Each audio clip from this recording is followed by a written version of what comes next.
जय संविधान, जय भीम, महात्मा गांधी की जय, गोडसे मुर्दाबाद। देखिए, आज मैंने अपने जीवन से सीखा है और क्योंकि आप लोगों ने मुझे बड़ा प्रेम और स्नेह दिया है, तो ये मेरा कर्तव्य बनता है कि जो मैंने जीवन से सीखा है, वो मैं आपको बताऊं। अब जो मैं कह रहा हूं वो सच हो ना हो, आई डोंट नो, लेकिन मैंने जो अनुभव से सीखा है वो मैं आपको बता रहा हूं। आपका इच्छा है आप माने, आपकी इच्छा है आप ना माने। देखिए, मैंने ये महसूस किया है, 73 साल की उम्र में महसूस किया है कि आप अपने जीवन काल को बढ़ा सकते हैं। आप 100 साल तक जी सकते हैं, 100 साल से ज्यादा भी जी सकते हैं, स्वस्थ जीवन जी सकते हैं, बिना परेशानी के जी सकते हैं, अगर कुछ चीजों का ध्यान रखें। बल्कि एक चीज का ध्यान रखें तो ये आपके लिए बहुत ज्यादा संभव है। अच्छा, जब ये बात मैं कहूंगा आपसे, तो सबसे पहला प्रश्न जो आपके दिमाग में आएगा कि स्वामी साहब, अगर आप हमें ये गुरु मंत्र बता रहे हैं कि 100 साल कैसे जिंदा रहा जाए, तो इसका मतलब है आप ही 100 साल जिएंगे। देखिए, मैं इसकी गारंटी नहीं ले सकता कि मैं 100 साल जीऊंगा या नहीं जीऊंगा। इसलिए नहीं गारंटी ले सकता कि जो मैं आपसे कह रहा हूं कि गलतियां मत कीजिएगा, वो गलती मैं कर चुका हूं और काफी लंबे समय तक कर चुका हूं। तो इसलिए जो मैंने अपना नुकसान करना था वो मैंने कर लिया। अब आप लोग जो मेरे प्रेमी लोग हैं, स्नेही लोग हैं, उनको बताना मेरा कर्तव्य है कि अगर वो गलती आप ना करें तो आप 100 साल तक जी सकते हैं। कुछ लोगों ने वो गलती करना छोड़ दिया, कुछ लोगों ने गलती करना नहीं छोड़ा, बिना जाने बुझ के किया। लेकिन मैंने जो अनुभव किया मैं आपको बता रहा हूं। देखिए, असली मुद्दा यह है कि आप स्वस्थ जीवन जी सकते हैं अगर आप जो एक आपके दिमाग पे अलग प्रकार का बोझ डाला जाता है, आपके दिमाग में असत्य भरा जाता है, अगर आप उससे दूर रह सकें। अगर जैसे पहले हमारे पूर्वज कहते थे, हमारे बड़े बुजुर्ग कहते थे कि सत्य का साथ दो, धर्म का साथ दो, सबके साथ सद्व्यवहार करो, सर्वे भवन्तु सुखिनः सर्वे सन्तु निरामयाः, ये इसलिए कहते थे, वो आपकी दीर्घ जीवन काल का एक मंत्र था। आपने 40-50 साल पहले कभी ये नहीं सुना कि फलाना गंदा है, वो बहुत गंदा है, ये है, ये दुष्ट है, वो बदमाश हैं, इसलिए लोग जीते थे। आज के समय में वो स्थिति इसलिए खराब हो गई है कि घृणा हमारे अंदर बहुत ज्यादा बढ़ गई, और ये घृणा इसलिए भरी गई है कि उसका एक राजनीतिक उद्देश्य है।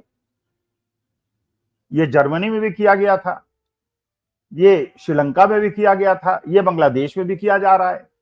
तो ये जहां भी राजनीतिक सत्ता को मजबूत करने के लिए इस प्रकार के विद्वेष को बढ़ाया जाता है, मुझे ऐसा लगता है वहां मनुष्यों का जीवन काल कम हो जाता है, क्योंकि घृणा जो है वो जीवन को कम करती है और प्रेम और सद्भाव जीवन को बढ़ाता है।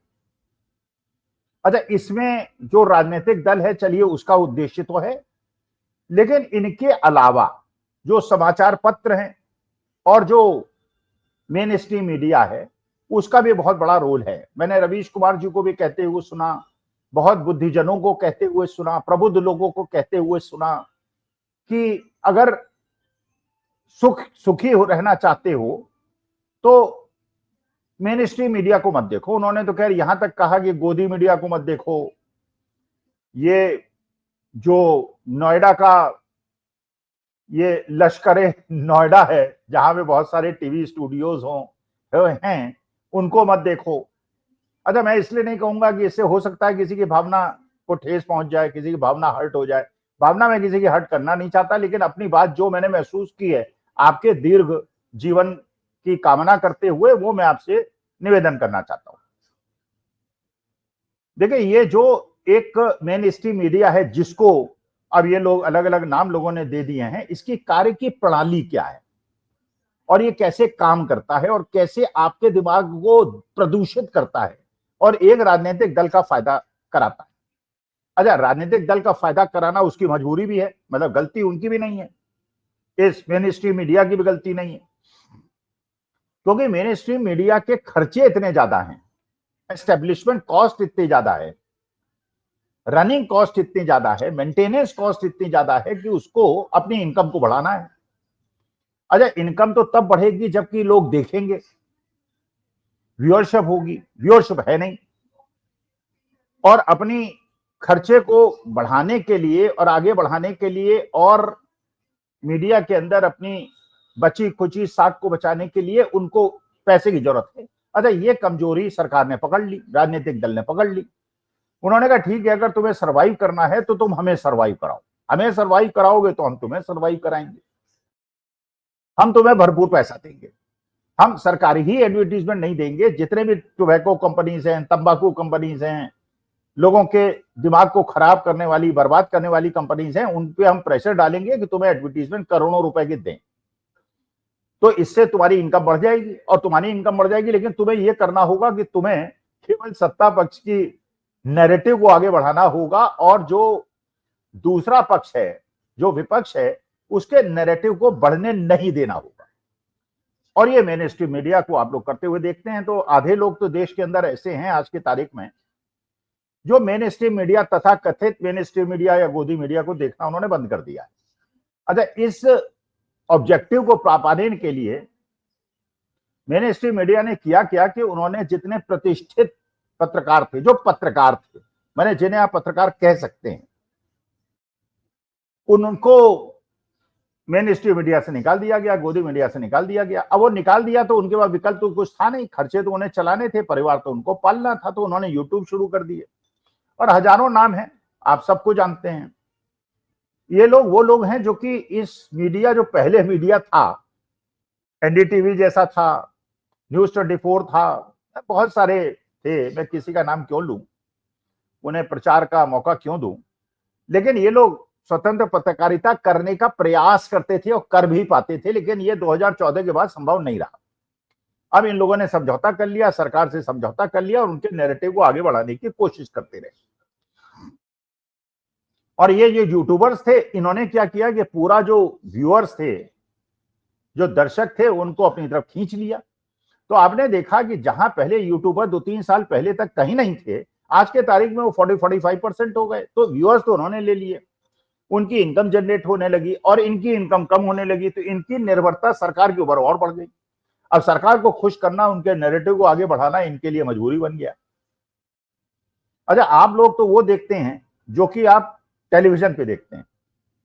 अच्छा, मेरा सौभाग्य है या दुर्भाग्य है, आई डोंट नो, लेकिन मैं यूट्यूब में भी आता हूं और मैं मेन स्ट्रीम मीडिया जिसको कहा जाता है उसमें भी जाता हूं, गोदी मीडिया में भी जाता हूं। नाम मैं किसी का क्यों लूं? अगर जरूरत पड़ेगी और किसी की भावना को ठेस ना पहुंचे और मानहानि ना हो तो बाद में ले भी लूंगा।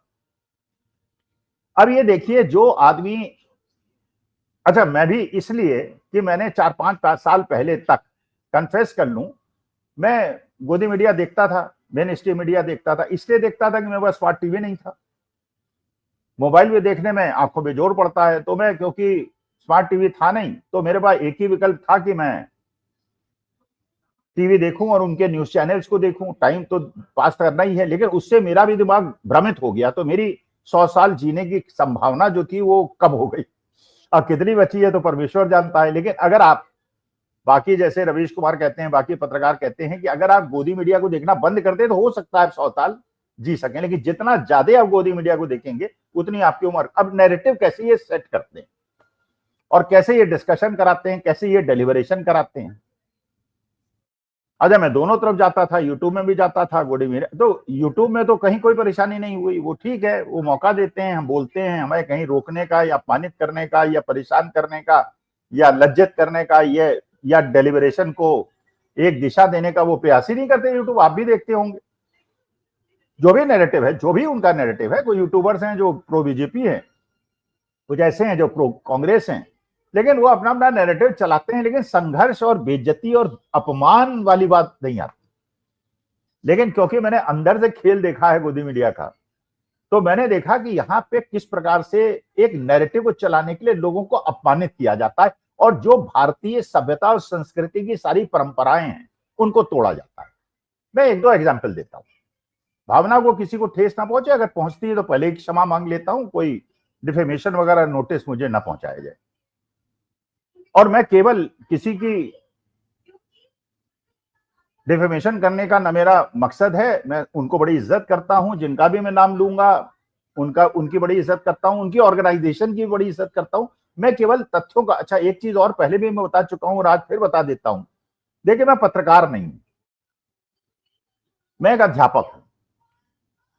और मैं फाइनेंस का अध्यापक हूं, एंटरप्रेन्योरशिप का अध्यापक हूं, इकोनॉमिक्स का अध्यापक हूं, मैनेजमेंट का अध्यापक हूं, मार्केटिंग का अध्यापक हूं, HR का अध्यापक हूं, मैं अध्यापक, I am not a journalist. तो मुझे ये जर्नलिस्ट और ये जर्नलिज्म के जो गुर होते हैं और उसके पीछे जो भेद होते हैं वो मुझे बहुत ज्यादा आते नहीं। और मैंने हमेशा, अगर छात्र था तो और गुरु रहा तो, मैंने वो जो गुरु शिष्य परंपरा है भारतीय सभ्यता संस्कृति का, उसका पालन किया। और मैंने हमेशा महसूस किया, और मैंने अपने बच्चों को भी बताया, और अपने माता पिता के साथ, अपने गुरुजनों के साथ, अपने छात्रों के साथ, जिसका मैंने हमेशा पालन किया, मैंने कहा दो चीजों का ध्यान रखना बहुत आवश्यक है। पहला, अपने से उम्र से बड़े हुए लोगों का कभी अपमान मत करो। मान करो या न करो, लेकिन अपमान मत करो। लेकिन जब मैं वहां गया, और ये यूट्यूबर्स जिसका ध्यान रखते हैं वो कभी आपने नहीं देखा होगा यूट्यूब में इस तरह की, लेकिन आप वहां पे जो पर्दे के सामने होता है, पर्दे के पीछे होता है, वो मैं आपको बताने का प्रयास कर रहा हूं। वो कैसे करते हैं, कैसे नैरेटिव बनाते हैं, और कैसे जो मेन देश के इश्यूज हैं उनको भटकाते हैं। एक बड़ा प्रतिष्ठित चैनल है, मैं समझता था और समझता हूं कि बड़ा प्रतिष्ठित चैनल है, बहुत बड़ा अखबार है, हिंदुस्तान का टॉप का अखबार है, और बड़े अच्छे उसके प्रोमोटर्स हैं, यूनिवर्सिटीज भी उनकी हैं, बड़े इंस्टीट्यूशंस हैं, सोशल वर्क भी करते हैं, उनका डिजिटल मीडिया भी है, उनका टेलीविजन के भी कई सारे चैनल्स हैं, और बड़े अच्छे लोग हैं। लेकिन अब उनकी क्योंकि मजबूरी में बता चुका हूं कि सरकार का साथ देना है, तो उन बेचारे भी हाथ बंधे हुए हैं, उनको भी नैरेटिव को चलाना पड़ता है। अब ये देखिए, जब आज के तारीख में पूरा देश का जो मुद्दा है वो है SIR, वो है ऑपरेशन सिंदूर, वो है पहलगांव का ये प्रश्न कि वहां पे हमारे निरीह लोगों को क्यों मारा गया, प्रश्न है कि हमारे कितने प्लेन गिरे, प्रश्न है कि डोनाल्ड ट्रंप बार बार हमारा अपमान क्यों कर रहे हैं, प्रश्न है कि हम मालदीव जो हमारे देश को गालियां देता है और जो हमारे देश को गालियां देकर ही जीता है, वहां पे मोदी जी 5,000 करोड़ का लाइन ऑफ क्रेडिट क्यों दे के आए। प्रश्न यह है कि यूके में जाके उन्होंने फ्री ट्रेड एग्रीमेंट क्यों किया, जबकि उससे हमारे छोटे उद्योग और किसान बर्बाद हो जाएंगे। और गोदी मीडिया चलाने का प्रयास कर रहा है जैसे उससे सरकार का बहुत फायदा होगा, जबकि मैं इकोनॉमिक्स का स्टूडेंट हूँ, टीचर हूं, तो मुझे पता है इससे भारत की अर्थव्यवस्था बर्बाद हो जाएगी। लेकिन चलिए, वो अपना नैरेटिव चलाते रहते हैं। और नैरेटिव को बदलते कैसे हैं, अब मुद्दे को कैसे बदलते हैं। देखिए, अभी 3 दिन पहले मैं एक प्रतिष्ठित चैनल में गया जिसका बड़ा अखबार है, बहुत प्रतिष्ठित, वहां पे एंकर्स भी हैं। उन्होंने नैरेटिव को बदलने के लिए खबर चलाई जिसकी आप महत्ता समझ सकते हैं, कोई महत्ता नहीं, उसको डिस्कस करने का कोई मतलब ही नहीं था, लेकिन वो डिस्कस किया गया। और डिस्कस भी कैसे किया गया वो मैं थोड़ा वानगी आपके सामने पेश करता हूं। हम लोग 4 लोग थे डिबेट में, एक भारतीय जनता पार्टी की थी, एक भारतीय जनता पार्टी के समर्थक थे, एक आम आदमी पार्टी के समर्थक थे, और एक मैं था। उन्होंने नैरेटिव ये चलाना शुरू किया कि तेलंगाना के मुख्यमंत्री ने एक पत्र उन्हें सोनिया गांधी जी से मिला है, जिसमें उन्होंने जो तेलंगाना के अंदर उन्होंने कास्ट सेंसस कराया है उसके लिए बधाई दी है। और उस पे तेलंगाना के मुख्यमंत्री ने ये स्टेटमेंट दिया है कि मेरे लिए नोबेल प्राइज जैसा है, और ये मेरे लिए बहुत बड़ा सम्मान है। अब उन्होंने डिस्कशन का पॉइंट ये बनाया कि ये जो सोनिया गांधी ने पत्र लिखा है, इसमें तो कोई विशेष बात लिखी नहीं, तो इसको नोबेल प्राइज क्यों मान सकते हैं। और वो ये चाह रहे थे कि इसको तथ्यों पे आप बताइए कि ये नोबेल प्राइज उन्होंने क्यों कहा। अच्छा, बाकी जो भारतीय जनता पार्टी के समर्थक थे उनको कहना ही था कि वो गाली गलौज ये हैं, चमचे हैं, साइकोफेंट हैं, मानी बात है। अच्छा, एंकर जो है वो एंकरिंग की भूमिका निभाने के बजाय वो बन जाता है भारतीय जनता पार्टी का सुपर स्पोक्स पर्सन, और वो उन लोगों को पूरा बोलने का टाइम देता है, हमको म्यूट भी करता है और बार बार टोकता भी है और बोलने भी नहीं देता। खैर, जब मेरा मौका आया तो उन्होंने कहा, प्रोफेसर स्वामी ये बताइए, ये जो तेलंगाना के मुख्यमंत्री ने ये कहा कि जो सोनिया गांधी ने पत्र लिखा उसमें ऐसी कोई विशेष बात तो लिखी नहीं, तो उसको उन्होंने नोबेल प्राइज क्यों बताया। तो मैंने कहा, देखिए एंकर साहब और मैं और आप, हम तो नहीं डिसाइड कर सकते कि दूसरे के परसेप्शन को चेंज करें। भाई, जो तेलंगाना के चीफ मिनिस्टर का परसेप्शन है वो उसका परसेप्शन है, और मेरा परसेप्शन मेरा परसेप्शन है। भाई, आज हिंदुस्तान में बहुत सारे लोग ऐसे हैं जो भारतीय जनता पार्टी के समर्थक हैं वो गोडसे को अच्छा मानते हैं, ठीक है, उनका परसेप्शन है, गलत है मेरे हिसाब से।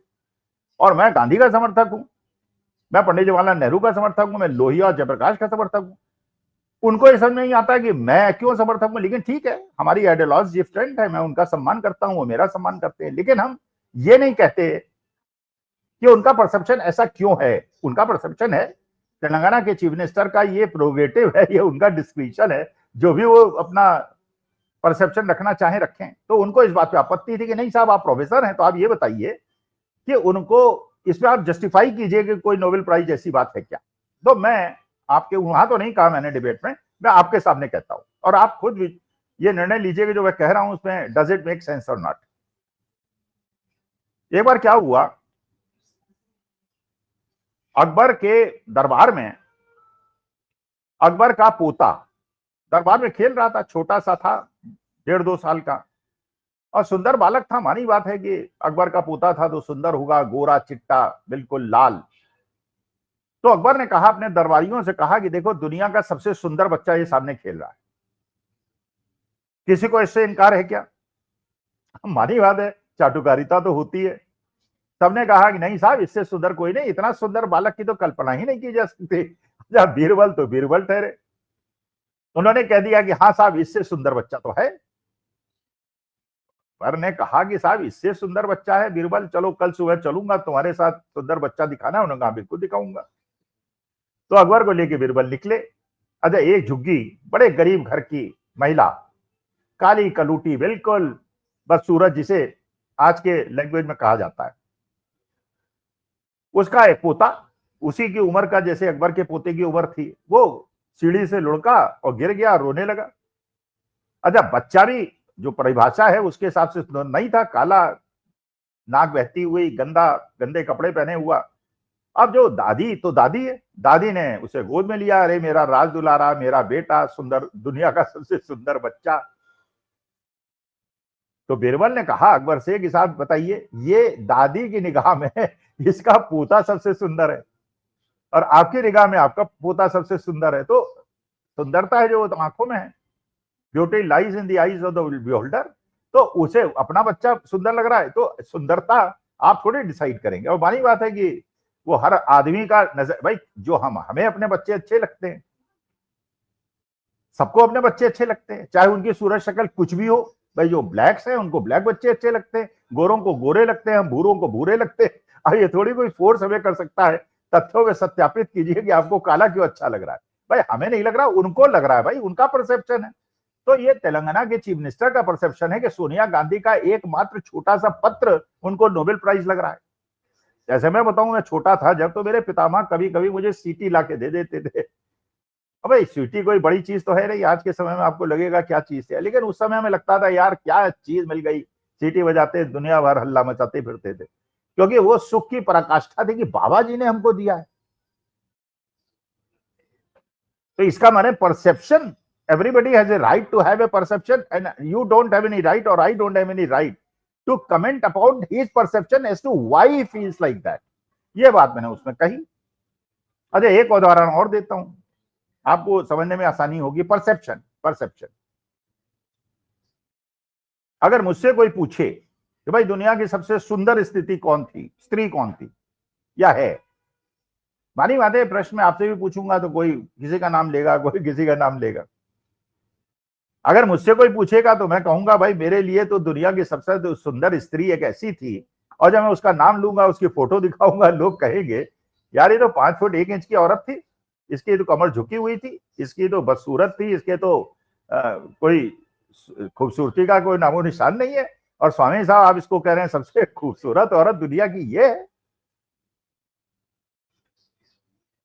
तो मेरा कहना यह है कि वो औरत 5 फीट 2 इंच की, जिसकी कमर झुकी हुई थी, जो काली भी थी और बिल्कुल किसी भी नजरिए से लोग उसको सुंदर नहीं कह सकते, मेरी निगाह में सबसे सुंदर इसलिए थी वो मेरी मां थी।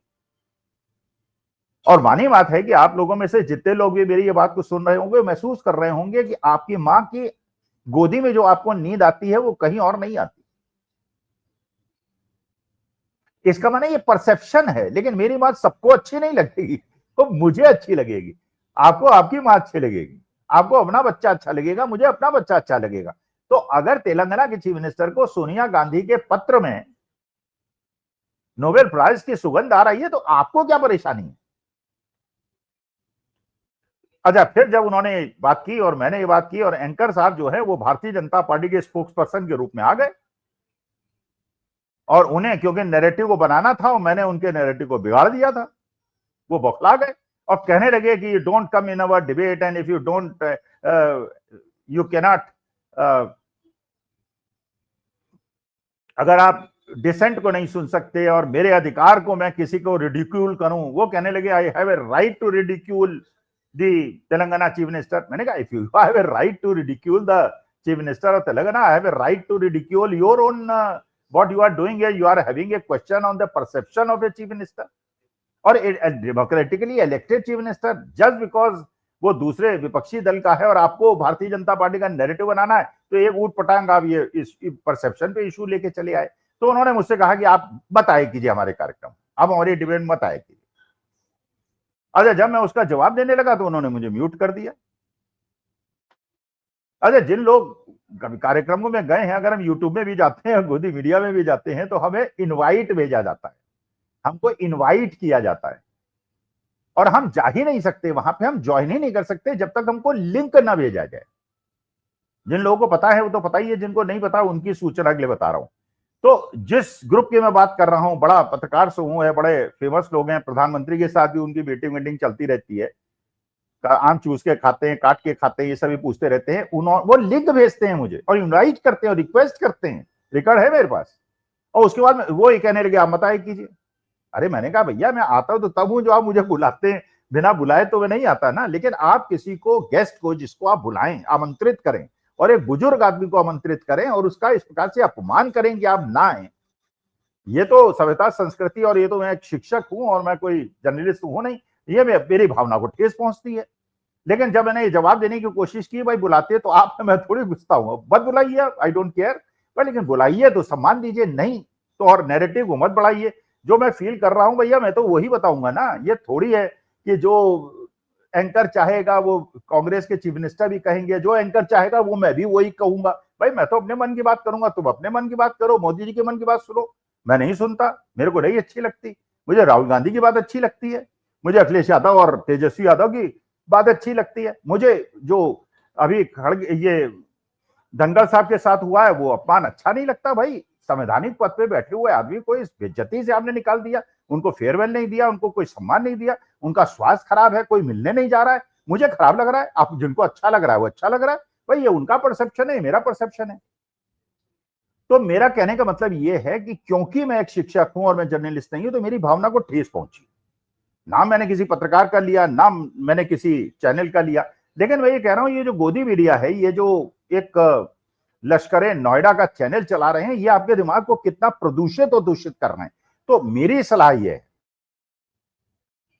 अच्छा ये आप कहेंगे जैसे मेरे से पूछा, मैं भैया रामदेव तो हूं नहीं,